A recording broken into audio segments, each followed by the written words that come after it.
प्यारे विद्यार्थी, त्रैमासिक परीक्षा 2021-22 11वीं विषय भौतिक विज्ञान का पेपर लेके आ चुके हैं। देख सकते हैं यहाँ पर आपको टाइमिंग 2.5 घंटे का दिया जाएगा। टोटल पूर्णांक आपको 80 नंबर के रहेंगे। यहाँ पर मैं आपको ऑब्जेक्टिव प्रश्नों को छोड़ करके सारे प्रश्नों का सोल्यूशन बताने वाला हूँ, इसलिए वीडियो को अंतिम तक जरूर देखेगा। साथ ही साथ चैनल को सब्सक्राइब करके बेल आइकन को प्रेस कर लीजिएगा। जल्दी में इसके ऑब्जेक्टिव प्रश्नों का भी सलूशन लेके आएंगे, लेकिन अभी हम लोग पूरे उन फाइनल प्रश्नों का आंसर देखने वाले हैं जो कि आपके त्रैमासिक परीक्षा में आने वाले हैं। तो चलिए पहला प्रश्न देखेंगे। सबसे पहला प्रश्न दिया गया है, ऊर्जा संरक्षण का सिद्धांत उदाहरण सहित लिखिए। चलिए इसका आंसर नोट करेंगे। प्रसिद्ध वैज्ञानिक भौतिक विज्ञानी जेम्स प्रिस्कॉट जूल ने ऊर्जा संरक्षण का नियम दिया। सबसे पहले प्रयोगात्मक रूप से प्रतिपादित किया था। यह ऊर्जा संरक्षण सिद्धांत मुख्यतः ऊर्जा रूपांतरण सिद्धांत पर आधारित है, अर्थात ऊर्जा का एक रूप से दूसरे रूप में रूपांतरण या बदलना ही ऊर्जा रूपांतरण कहलाता है। ठीक है, ऊर्जा संरक्षण का नियम क्या है, तो इसमें आपको सिंपल सा नोट कर लेना है। इस नियम के अनुसार ऊर्जा केवल एक रूप से दूसरे रूप में रूपांतरित हो सकती है, ना तो इसकी उत्पत्ति की जा सकती है और ना ही इसका विनाश किया जा सकता है। अर्थात ऊर्जा सदैव अचर रहती है। ऊर्जा को ना तो उत्पादित किया जा सकता और ना ही खत्म किया जा सकता है। ऊर्जा को सिर्फ एक रूप से दूसरे रूप में बदला जा सकता है। एग्जाम्पल पे लिख सकते हैं, पंखे में जो विद्युत ऊर्जा होती है उसको यांत्रिक ऊर्जा में बदला जा सकता है। ऊर्जा संरक्षण का सूत्र लिख लेंगे, K1 + UN = K2 U2 आपको कंप्लीट कर लेना है। चलिए अगला प्रश्न पूछा गया था, विलगित निकाय से क्या तात्पर्य। बहुत ही ज्यादा इंपॉर्टेंट प्रश्न है कि विलगित निकाय से क्या तात्पर्य है, तो इसका आंसर नोट करेंगे। प्रकृति विज्ञानों के अंतर्गत विलगित अथवा विलगित निकाय यानी आइसोलेटेड सिस्टम जो होता है वह तंत्र जो अपने परिवेश से संक्रिया नहीं करता, यानी परिवेश के अंतर किसी भी प्रकार की कोई क्रिया नहीं करता है। यह खुले तंत्र यानी ओपन सिस्टम के विपरीत होता है। इस प्रकार का तंत्र कई संरक्षणीय यानी कंजर्वेशन लॉस का पालन करता है। इसकी कुल ऊर्जा व एवं द्रव्यमान अपरिवर्तित रहते हैं यानी कांस्टेंट रहते हैं। ठीक है, संपूर्ण ब्रह्मांड ही इसका एक आदर्श उदाहरण है। वह निकाय जो ऊर्जा तथा द्रव्यमान दोनों का आदान प्रदान नहीं करता है विलगित निकाय कहलाता। क्या कहलाएगा? विलगित निकाय कहलाता। जैसे थर्मोफ्लास्क लेते हैं हम लोग, ये एक प्रकार का क्या होता है आपका विलगित निकाय होता है। चलिए अगला प्रश्न है, बहुत ही ज्यादा इंपॉर्टेंट है कि बल युग्म से क्या तात्पर्य है। बल युग्म आघूर्ण का सूत्र लिखिए। चलिए आंसर लिखेंगे। सबसे पहले बल युग्म क्या है, जब किसी दृढ़ पिंड पर कोई दो ऐसे बल लगाए जाएं जो परिमाण में समान दिशा में विपरीत हो, जिनकी क्रिया रेखा भी भिन्न भिन्न हो, इस प्रकार के बलों को बल युग्म कहते हैं। क्या कहते हैं? इस प्रकार के बलों को बल युग्म कहा जाता है। ये डायग्राम आप देख सकते हैं, बल युग्म आघूर्ण का है। चलिए बल युग्म आघूर्ण की परिभाषा देख लेंगे। तो बल युग्म के किसी बल के परिमाण तथा उसकी भुजा की लंबाई के गुणनफल को बल युग्म का आघूर्ण कहते हैं। इसे कैपिटल C से प्रदर्शित करते हैं। बल युग्म बराबर यानी बल युग्म आघूर्ण बराबर बल और गुणे भुजा की दूरी होती है। यहाँ देख सकते हैं C = F × R कर सकते हैं। F × R कर लेना है आपको, और यहाँ पर मेंशन कर देना है कि बल युग्म आघूर्ण को R द्वारा भी या फिर यहाँ दर्शाया जाता है जो कि बल आघूर्ण ही होता है। ठीक है, इसको कंफर्म कर लेंगे।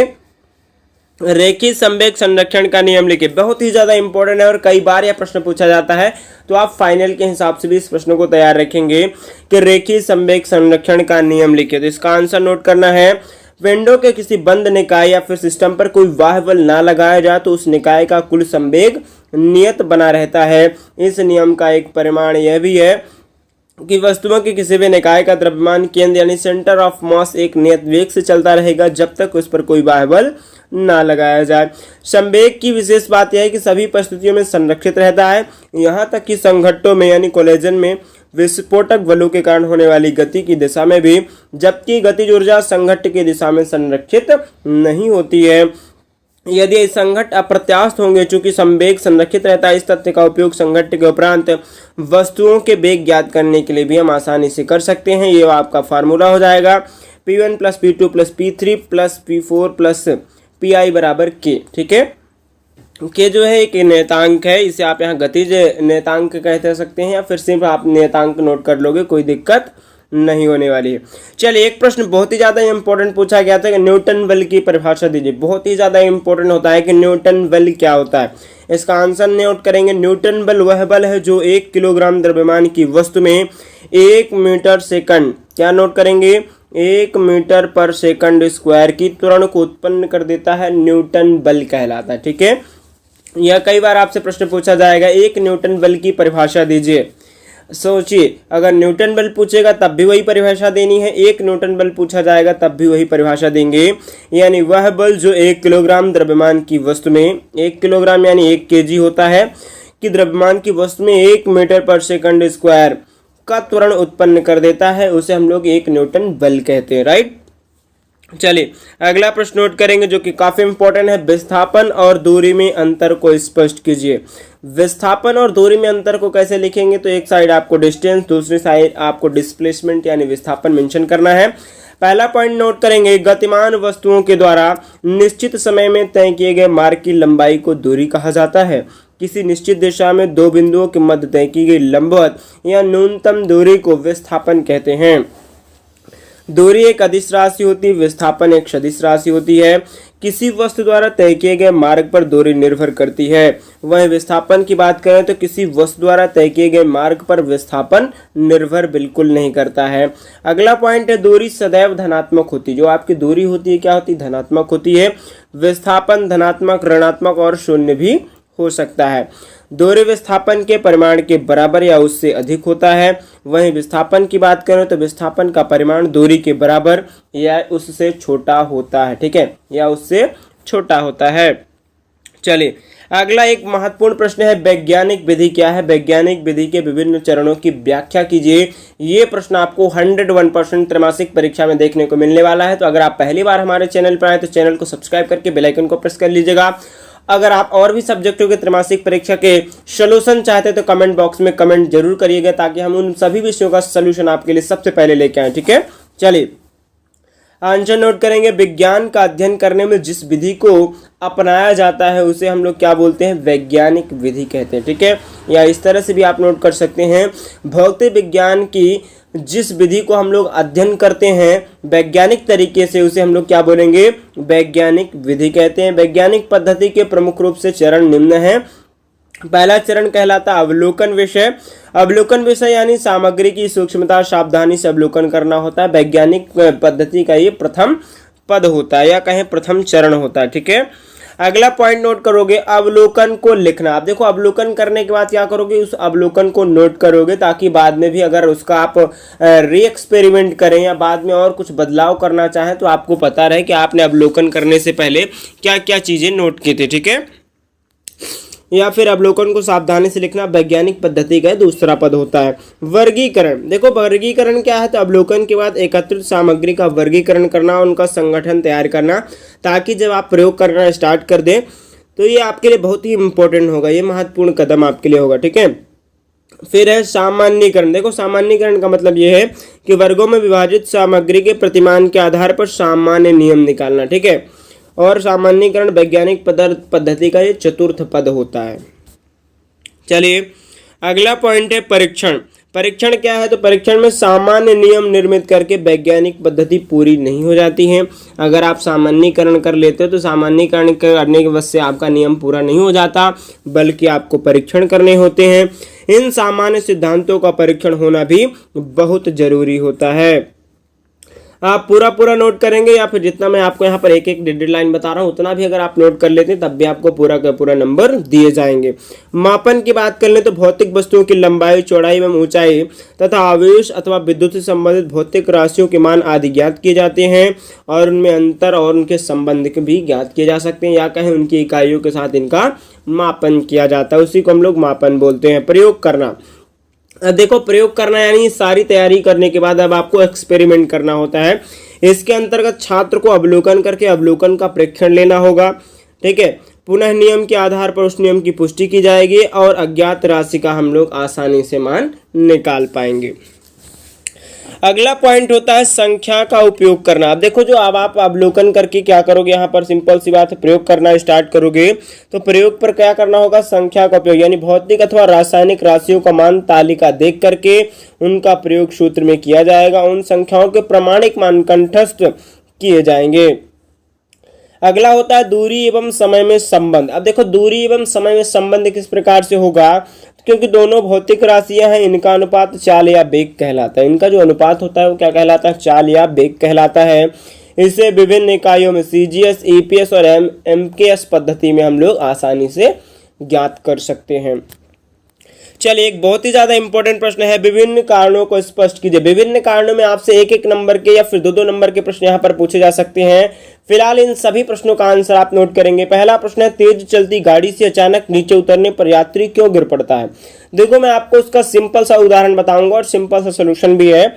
ऐसा इसलिए होता है क्योंकि चलती हुई गाड़ी से उतरते ही यात्री के पैर जमीन के संपर्क में आते ही विराम अवस्था में आ जाते हैं। क्या होता है? जब यात्री गाड़ी पर होता है तो यात्री क्या होता है? गतिमान अवस्था में होता है, ठीक है।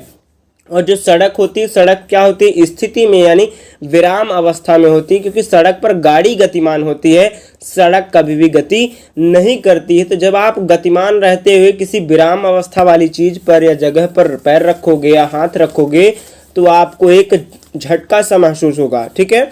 एक झटका सा महसूस होता है, जबकि उसके शरीर का ऊपरी भाग क्या था? गति जड़त्व के कारण गाड़ी के वेग के समान वेग से चलता रहता है, अतः यात्री चलने की दिशा की ओर गिर पड़ता है, ठीक है। इसका मेन रीजन यही, आप इस चीज को मेंशन कर सकते हो, या फिर आप जिस तरह से मैंने अभी आपको बताया कि जो हमारा शरीर होता है वो गतिमान अवस्था में होता है, और जो हमारा सड़क है या हम विरामावस्था में होने के कारण से जब हम गतिमान चीज से विरामावस्था की ओर आते तो एक बल कार्य करता है, यानी जो हमारा शरीर है वो गति कर रहा होता है और हम जहाँ पैर रख रहे होते हैं वो क्या होता है? विरामावस्था में होता है। इसीलिए कभी भी अगर आप बस ट्रेन से कूदें तो हल्की दौड़ के साथ कूदें, ताकि आप कुछ दूर तक आप उसके वेग में चलें तो आप आसानी से, आपको कोई नुकसान नहीं होगा, ठीक है। चलिए, अगला पॉइंट है, पेड़ के हिलाने पर उसके फल टूटकर क्यों गिर जाते? बहुत ही ज्यादा इंपॉर्टेंट, और कई बच्चों ने इस तरह के कमेंट भी पूछे थे। अगर आपको भी ऐसा लगता है तो कमेंट करके जरूर बताइएगा। अगर आप किसी और भी सब्जेक्ट का सोल्यूशन चाहते हैं तो कमेंट करना ना भूलिएगा, ठीक है। पेड़ के हिलाने पर उसके फल टूटकर क्यों गिर जाते हैं? तो इसका आंसर नोट करेंगे। पेड़ को हिलाने पर उसकी शाखाएं गत्यावस्था में आ जाती। क्या होती? गत्यावस्था यानी गति करने लगती हैं। किंतु जो फल होता है वो क्या होता है? जड़त्व के कारण फल जो होता है वो विरामावस्था में होता है, ठीक है। जड़त्व के कारण विरामावस्था में रहते हैं, अतः फल टूट करके बड़े आसानी से नीचे गिर आते हैं। अगला प्रश्न है, बंदूक से गोली चलाने पर पीछे की ओर धक्का लगता है, क्यों? आप लोगों ने देखा होगा कई बार, आप लोगों ने इस प्रश्न का आंसर आप सबको पता है, बट मुझे लगता है कि आप थोड़ा सा कंफ्यूज होंगे। मैं इसका आंसर बता रहा हूं। इसमें न्यूटन के गति का तृतीय नियम लागू होता है। देखो, जो न्यूटन के गति का तृतीय नियम क्या होता है सबको पता है, यानी क्रिया के बराबर विपरीत प्रतिक्रिया होती है उसी दिशा में। यानी आप इस दिशा में कोई बल लगा रहे हो तो ठीक इसके अपोजिट एक बल कार्य करेगा, यही कहलाता है आपके गति का तृतीय नियम, ठीक है। यानी न्यूटन की गति का तृतीय नियम साफ तरीके से कहता है गति के दिशा में विपरीत बल लगाना। उसी तरह से यहाँ पर भी हो रहा कि बंदूक से गोली चलने पर पीछे की ओर धक्का लगता क्यों? तो इस प्रश्न का आंसर नोट करोगे। इसमें न्यूटन के गति का तृतीय नियम लागू होता है, यानी क्रिया के विपरीत प्रतिक्रिया का होना। इसी कारण बंदूक चलाने पर पीछे की तरफ झटका लगता है और जो इंसान होता है वो आसानी से पीछे की ओर झुक जाता है या फिर उसको थोड़ा सा धक्का महसूस होता है, ठीक है। चलिए, अगला प्रश्न है जो कि बहुत ही ज्यादा इंपॉर्टेंट है कि कुएं से जल खींचते समय रस्सी टूट जाने पर हम पीछे की ओर क्यों गिर पड़ते हैं? देखिए, कई बार आप लोगों ने देखा होगा, जो बावड़ी होती है, कुआं होता है, उसमें अगर आप पानी भर रहे होते हैं और अचानक से रस्सी टूट जाती है तो आप पीछे की ओर गिरते हैं, न कि आप आगे की ओर गिरते हैं। तो इसकी वजह क्या होती है? तो इसका राइट आंसर नोट करेंगे। जब कुएं से पानी खींचते तो हमारे द्वारा लगाए गए बल के विपरीत रस्सी पर प्रतिक्रिया बल लगता है। रस्सी पर क्या होता है? प्रतिक्रिया बल लगता है। जब रस्सी टूट जाती है, देखो, जब रस्सी होती है क्या हो जाती है? टूट जाती है। तो प्रतिक्रिया बल समाप्त होने से क्या होता है? प्रतिक्रिया बल समाप्त होने से हम अपने बल से पीछे की ओर गिर जाते हैं। इस प्रकार इसका आंसर नोट करेंगे।